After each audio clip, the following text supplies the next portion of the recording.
Hi everybody, Matt Lawton here. This is the Astrological Winds channel.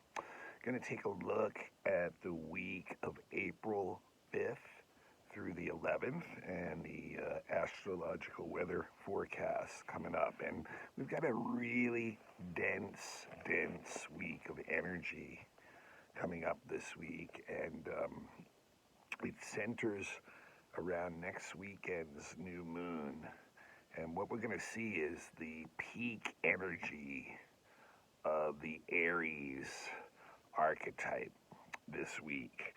And what I'd like to call it is a week of enlightened self-interest. And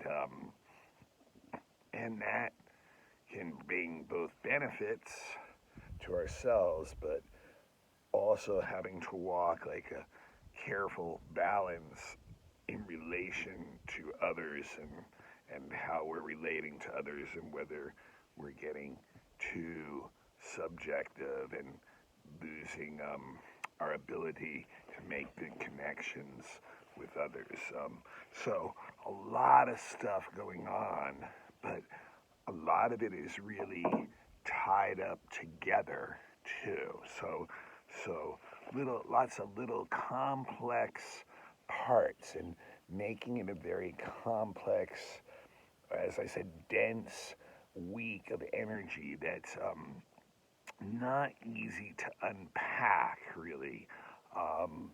It's just a lot going on and coming together at once in a strong way. So to go through the week, in the early part of the week is actually starts off with like a relatively nice and easy transit. Actually, on Tuesday, the 6th, Venus is sextiling Mars, and Venus in Aries is actually getting some reception from Mars. So this, is good. It's good time to for relationships, actually. Like there's a nice balance within relationships going on at that day, where they'll be, and early this week really affects, I would say, Monday through Wednesday, really, opportunities to form new relationships, love or romantic relationships included for sure, with Venus and Mars, or more creative type energy being able to be released. So there can be like opportunities that could come up, even financially, things like that, opportunities to get some creative work done, opportunities to make new friendships, to bond closer with other friends, romantic interests, same type of energy, new ones possible, and the deepening of ones that that you may have some opportunity to get into. So kind of a pleasant start to the week on that level. One of the interesting signatures of this week, and is that Jupiter and Mercury together are going to get together with Chiron and do some interesting. So really peaking in the middle of the week from Tuesday through Thursday, Jupiter is going to semi-square Chiron, and at the same time, Mercury will be conjunct Chiron. So Mercury will also be semi-square Jupiter. So that's kind of interesting. It shows that that kind of like recent events may have you like questioning your value system and your philosophies, and showing maybe some weaknesses, or showing some points where it's not really working very well, and there could be like some frustrations involved in that realization. But at the same time, understanding that, if you have some bigger plan, that in order to get to that point, you need to make those adjustments to your philosophies, to your value systems, therefore, or until then, like your plan is kind of in a more just in that planning phase, but has things that are like still stopping it from really even getting beyond that. So it's really a time where we can really, start making some of those adjustments, use our minds to, thoroughly look at the situation and start to make some of these adjustments and then start to incorporate them into our knowledge base and start therefore to actually even like broadcast them, to bring them out into the world, to communicate with others about them, to just talk, create some dialogue, maybe get some planning involved in the steps that we want to go. So kind of interesting, and I think that like the situations going on in the world that are affecting everyone can have us all on that level of questioning our beliefs and values and understanding, and maybe seeing things that are showing us that we have to make some adjustments to them. On Friday, there's a very dissipating kind of energy that comes in when Mars squares Neptune. So, and this energy, you'll start to even feel it earlier than Friday. It peaks on Friday, but it's a Mars transit, so you're going to feel it pretty acutely on Thursday, Friday, and Saturday, at least. And like I said, it's a dissipator of energy. It can really have us feel like things haven't been going our way, that the actions we take seem to get, watered down or bogged down somehow, and can get us into like almost like a very discouraged kind of outlook at, the way things are going for us. And so therefore, it's easy to cave in or kind of give up under this energy. You'll feel like literally a physical loss of energy that also can affect the attitude that you have, like the zest you might normally have for life itself can really be watered down too. And people sometimes get into games of avoidance too with Mars Neptune, so they may be deceptive, they may be out and out lying, they maybe just be hard to pin down, non-committed, soft kind of energy.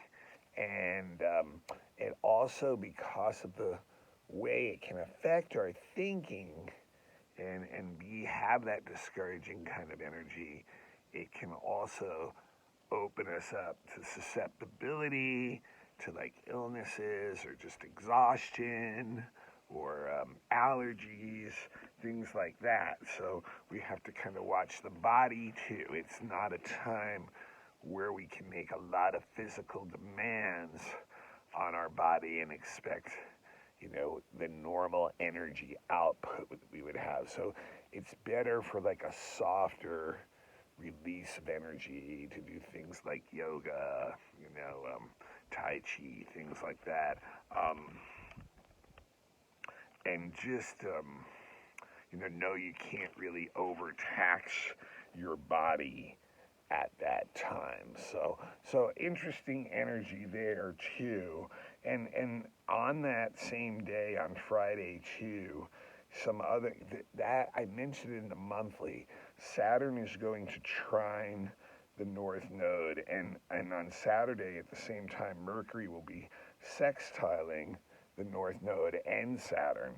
And as I mentioned in my monthly, and it's just a good time to recognize the people around you that you've got a good flow with, and you feel like, they're grounded and practical enough to actually get some solid things done together. And you can form a collaboration or a group or something around that energy of those who are in that zone of like wanting to be practical and methodical in some kind of like group oriented goal or project, and that can be in any type of like organization or group that you could belong to, anywhere from like a work thing to just a small group of friends.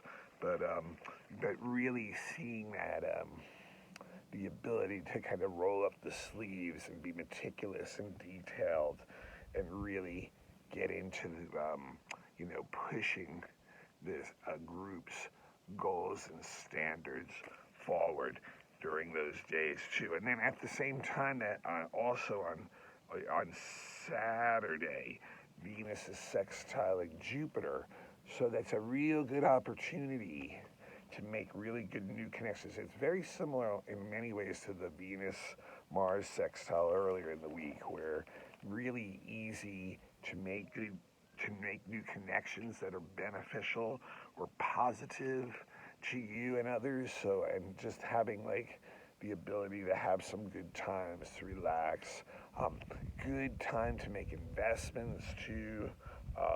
Although we can also overspend money at times too with Venus Jupiter on just things that we enjoy, but really getting a lot of benefit through relationships. So going out and socializing this next weekend coming up will likely bring a lot of positive experiences, positive opportunities, things like that, things that you would consider a success.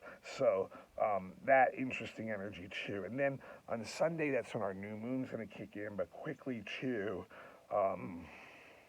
Sunday is the day that Venus has its exact square to Pluto, and that is part of the new moon makeup, that one too. But I mean, just Venus Pluto in a square and a hard aspect like that will bring up very like intense emotional energy experiences with others that you have relationships with. And so it can be pretty intense because some people can feel like maybe trust has been broken, or they're feeling like overly possessed with a person, or that you could get obsessed with a person even. So it's really deep, intense energy that's really like bonding, but can lead, two different ways. It can, deepen relationships if we're able to like stand in our stuff and accept how others, are perceiving us and feeling that, and using that to like create some space that's a new foundation for relationships depth to go to.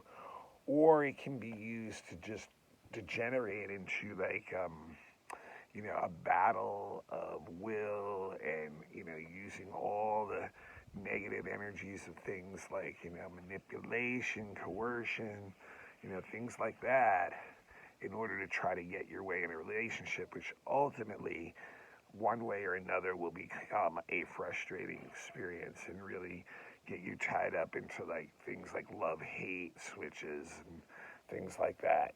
So really be careful about it being overly smothering or overly possessive or jealous of others or your partner or loved ones, because this can really strain a relationship under this energy. But also, like I said, can build a lot of depth into relationships if we're willing to meet the challenges that they are presenting in front of us. Now, moving it all together, we come to Sunday and the new moon. And the new moon in Aries at 23 degrees. So if you have any planets in the 23 to 25 degree Aries, or 22 to 24 degree Aries zone, where those planets will be triggered during this new moon. And you can look at wherever 23 degrees Aries is in your chart, and that will also show you the house that this new moon falls into, and then you'll know the area of life that it will be mostly affecting. And of course, new moons are about, new beginnings, new starts, planting seeds, things like that. Um, and this new moon at 23 degrees Aries is in what we call a stellium. And that's when a whole bunch of planets are packed really close together, usually in one sign. And what we have here is a stellium that has not only the moon and sun, because remember, on a new moon, the moon and sun are conjunct together at the same degree. Um, but Chiron is in Aries, as you may well know, and Mercury just went into Aries last week. Ceres has been in Aries for a little while, the main asteroid about nurturing, mothering energy. Um, and then Venus is in Aries too. Um, and then last but not least, Eris, the body out beyond Pluto, is also in Aries. So we have 7 planets or points or planetoids that are in this Aries energy during this new moon. And new moon in Aries, any new moon is a good beginning time. And Aries is another good beginning time. So obviously it's a good time to start things.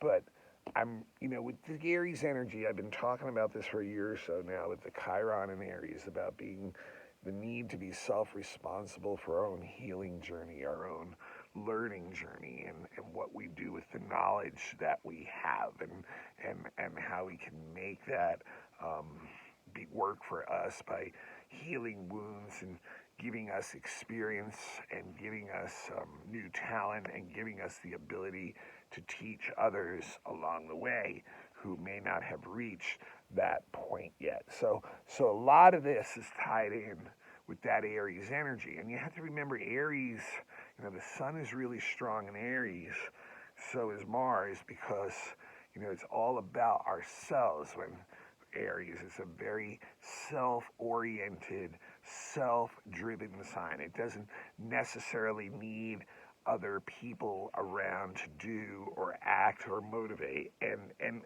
when it does find people that it wants to work with, it has to really be sure that the goals are in common, that that they're really like streamlining to the same effect. Because otherwise, we get the Aries energy can get very impatient with others, and then get a little bit cause some waves there. So really good energy on that level to like I said in the beginning, I'm feeling it's a new moon of enlightened self-interest because of this Aries energy. So this Aries energy is always seeking out something new, some kind of new adventure. And when you think about Chiron in Aries, and then you have Ceres in Aries too, and Eris in Aries, and I think, we're looking at having to, take care of ourselves on many levels, to find nurturing, to find the healing for ourselves. Mercury in Aries can be very subjective and can close down the mind to input from others, because it's basically always, if it's not speaking with its tongue, it's speaking to itself inside its own head. So this is something that makes it hard to receive more. And even Venus in Aries, she's weak in Aries because she's she is very friendly and can be vivacious and stuff, but she can be so wrapped up in herself that relationships are hard to balance. And all this stuff together in the stellium gives a really complex viewpoint of what is going on in your life. And it may be almost impossible to literally unpack and explain to others the way that you're feeling in this life at this point, and where you're feeling like you're going. But Aries is wanting that new adventure every day. And I think with all this energy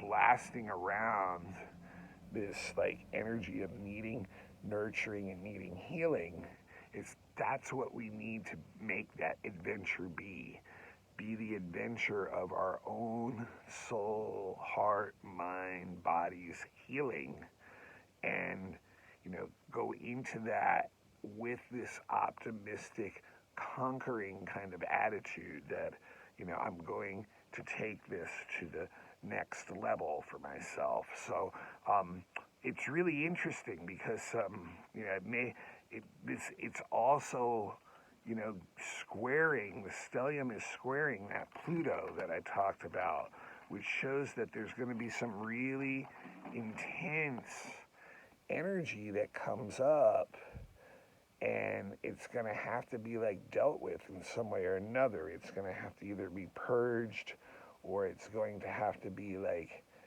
turned or transformed into something that's useful for us on this journey of where we're trying to get to in this, with this Aries energy, with this drive that we have to move forward on whatever we're subjectively into, our projects or our work or whatever it may be. So this square to Pluto is like really like showing that we can create a lot of backlash from others, from authorities, that we can really get into some intense emotional battles in relationships, that we can get ourselves and others can be using words to coerce or propagandize the position that they're in. But when we also look at it and see that the new moon is sextiling both Jupiter and Mars is the ruler of the new moon in Gemini,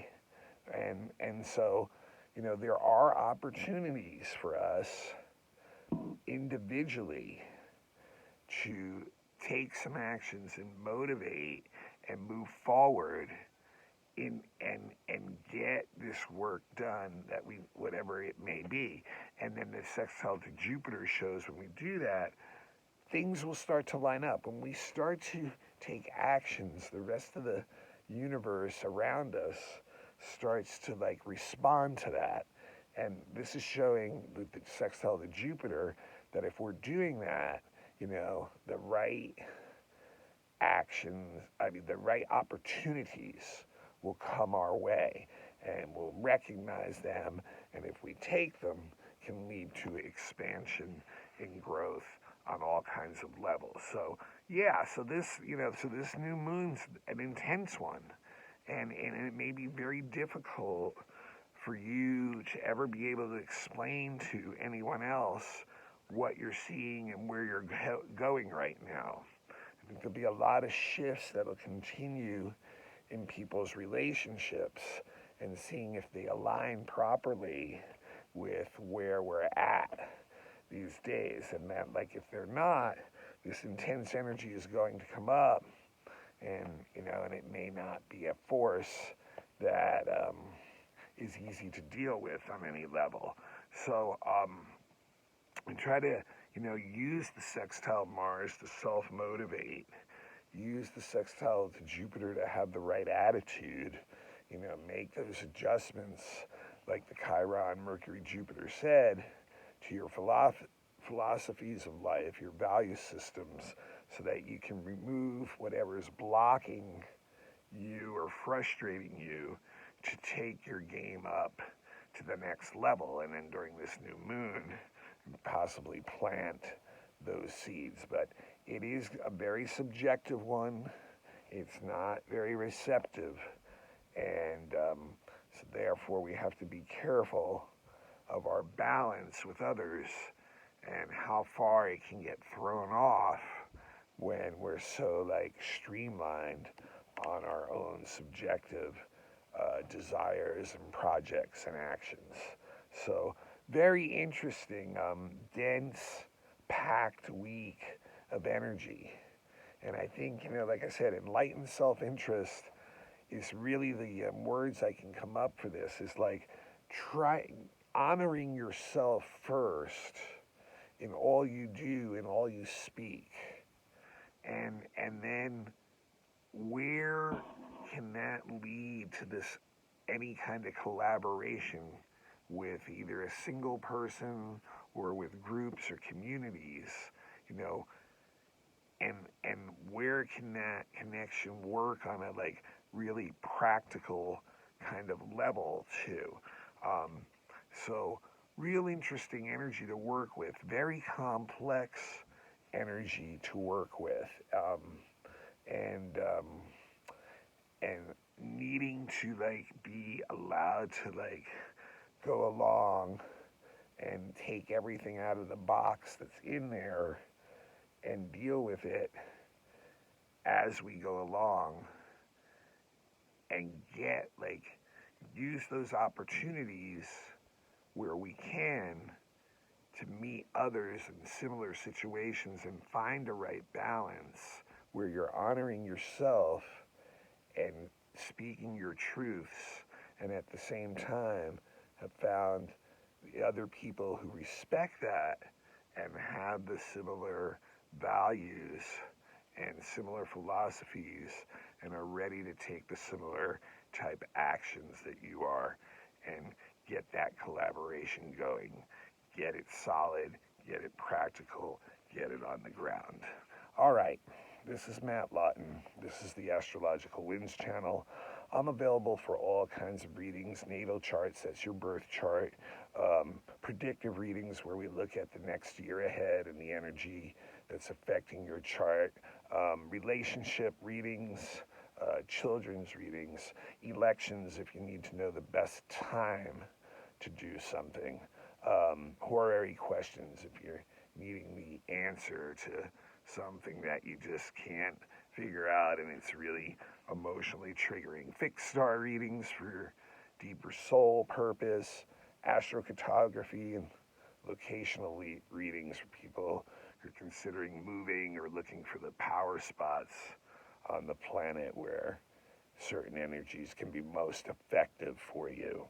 All right, my email is matthue823@gmail.com. So if you'd like a reading, just drop me an email and we'll talk prices. This is a free service, the blog. It's on the YouTube channel, Astrological Winds channel. Open an account on YouTube. Become a follower, turn on your notifications, you'll never miss one. The blog is available on many different podcasts, including Apple iPodcasts, Spotify, things like that. Just look up the Astrological Winds channel. Some people have asked, they can give a donation, that's fine. Use my email with Zelle. And best thing you can do is anybody that you know who'd be interested in the blog, please pass it on, share the link. And also classes are available right now on Dropbox. First 5 classes are up for beginning astrology, can be taken sequentially as a student or as one-offs if you're just interested in learning a little bit more about a certain part of astrology. And I got the full zodiac up there for classes 3 to 5. The classes are $25 a piece, or $20 if you're a student with a student ID. And once again, make the payment and I unlock you in the Dropbox and you can take the class. All right, this is Matt Lawton. This is the Astrological Winds channel. Please, like I said, pass it on. Thanks for all the positive response. And I will see you next week, and just try to use that new moon wisely for yourself. Plant some good new seeds, and find the people that are willing to work those seeds with you.